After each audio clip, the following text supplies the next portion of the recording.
This is a Permobil M300 power chair. This Permobil here is practically new.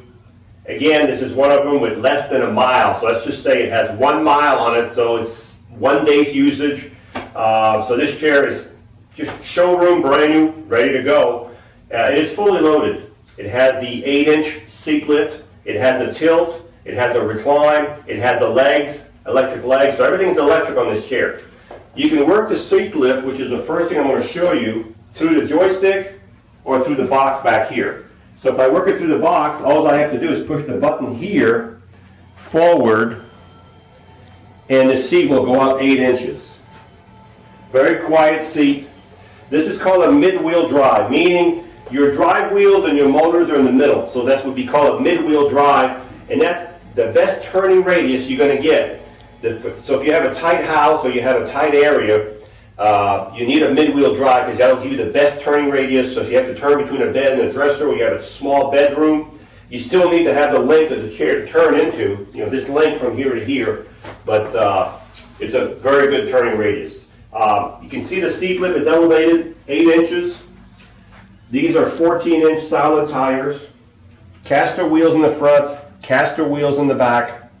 Great suspension. You can see the suspension back here on this one, back there. The suspension can be adjusted. You have a ring here. If you tighten up that ring clockwise, the spring will get tighter, the ride will be stiffer. Or you can turn the ring anti-clockwise, and then you have a smoother ride, depending how you like your rides. This chair also has anchor points. So this is where you would tie your chair to your lift or inside your van, right here. There's another one up front, so you have one for each side of the chair. So you have 4 of those, and they're welded to the frame, so they're not moving. So these are very, very good anchor points. So this is your 8-inch seat lift right there. The next thing I'm going to show in this chair is the electric tilt. So again, I'm going to do it from the box back here. So this would be your electric tilt. While it's tilting back, I'm going to show you that the joystick is a swing-away joystick. So that joystick can be swung from the front to the side, and it can be we can transfer it from the right side to the left side with no problem. The joystick, matter of fact, will swing both ways. So you can see how it swings both ways. So you can have it on the right or the left, and there's no problem at all. So this is this is considered a full electric tilt right there. The next thing I'm going to show you is the electric recline and electric legs. I'm going to do them together to save time, but this would be your electric recline and your electric legs. I'm pushing both buttons at the same time, but you can do them individually. So you have your back going back and your legs going up. Now those legs are adjustable. So right now they're set out quite a bit. This chair was set up probably for a 6'1", 6'2" person. But so if you needed these legs to be adjusted, where they're not so far out, assuming let's just say you're smaller, short in stature, we could probably move these up any position you want them in between this and this. So these are adjustable for your height and weight. So this would be your full electric recline and your electric legs. And I think with this chair also, some people like to have their legs higher than their back. You could probably also do the electric tilt. No, so in this chair you wouldn't have to be able to do that. Some chairs you can do the electric tilt where the legs go higher than the back. But right now if you're laying in this chair, you would be totally flat and you'd have your legs up and your back reclined. Now the seat on this chair is a Roho cushion. It's 20 inches by 20 inches deep. This is a $400 cushion right here. It's an air-filled cushion. And the only thing you have to do, you have a plastic pump. Probably the pump is inside the toolkit that comes with the chair. So you have your manuals in here, all your manuals for the chair.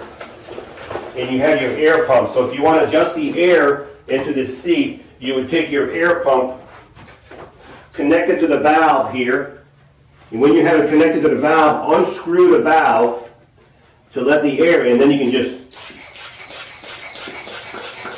pump your seat or whatever. Then when you're done pumping the air, turn the valve off and then pull the pump off.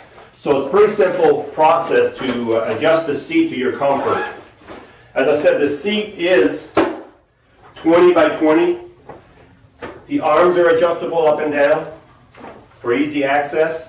The joystick does swing away, and it can go on the other side. You have lateral pads here. They're inside the cushion now, but if you want these pads, let me move this up.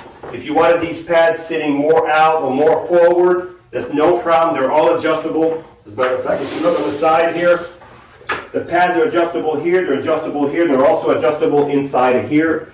And you can move them up and down on these tracks, and they can be removed if you don't want them, and they can be moved all the way over here. So pretty much you can do anything you want with these pads.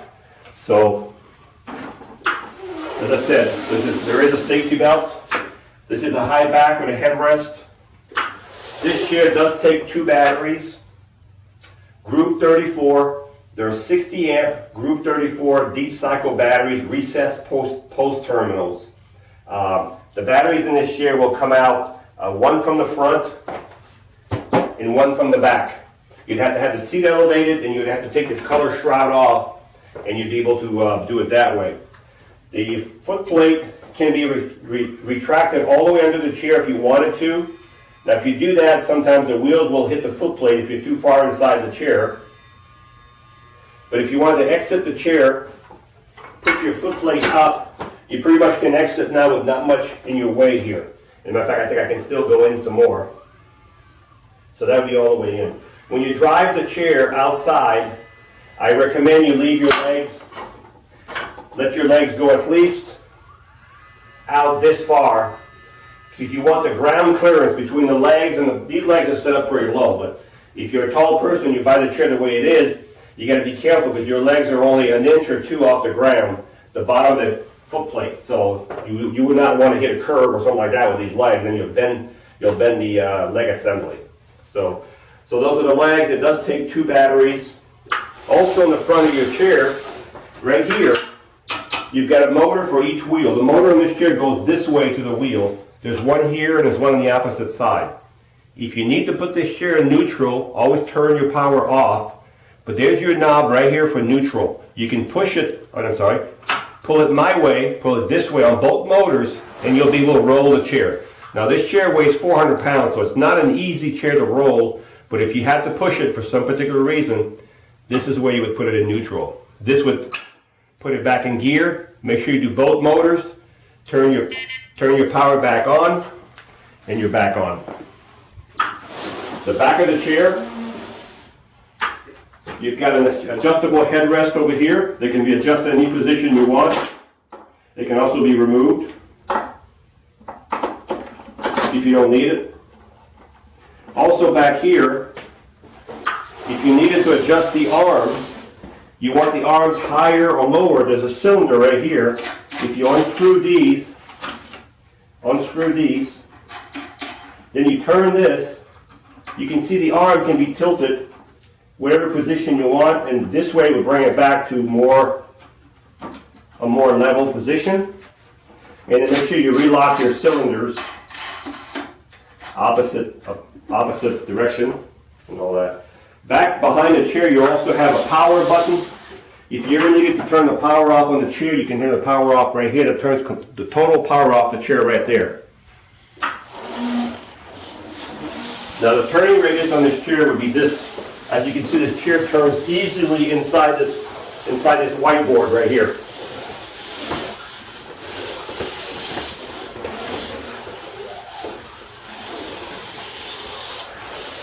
So that's that.